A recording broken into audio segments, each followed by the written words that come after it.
একটি বই 10% ক্ষতিতে বিক্রয় করা হলো। বিক্রয় মূল্য 60 টাকা বেশি হলে 5% লাভ হতো। বইটির ক্রয় মূল্য কত টাকা? এটা চাকরি পরীক্ষা আসা একটি অঙ্ক, আজকে আমরা সমাধান করব।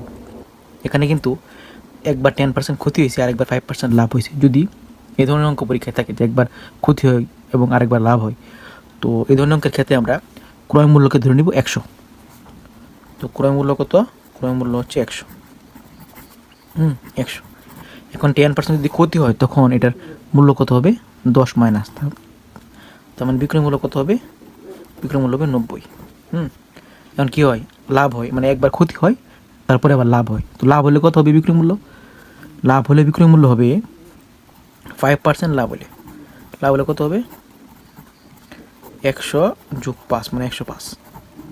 সবসময় লাভ এবং ক্ষতি সবসময় ক্রয় মূল্যের উপর হিসাব করা হয়। তো একবার যেহেতু ক্ষতি হয়েছে এই জন্য ক্রয় মূল্য থেকে মাইনাস, একবার যেহেতু লাভ হয়েছে এই জন্য ক্রয় মূল্যের সাথে 5 যোগ, তার মানে 105। তো এই দুটো পার্থক্য কত?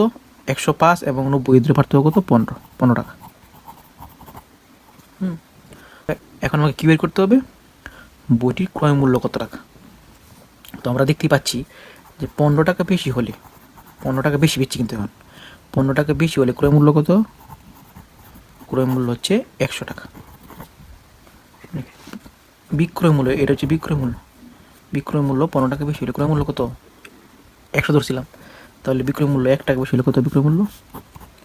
100 ভাগ 15। আর এখন কত দেওয়া আছে বিক্রয় মূল্য? বিক্রয় মূল্য 60 টাকা বেশি হলে, তাহলে বিক্রয় মূল্য 60 টাকা বেশি হলে ক্রয় মূল্য কত হবে?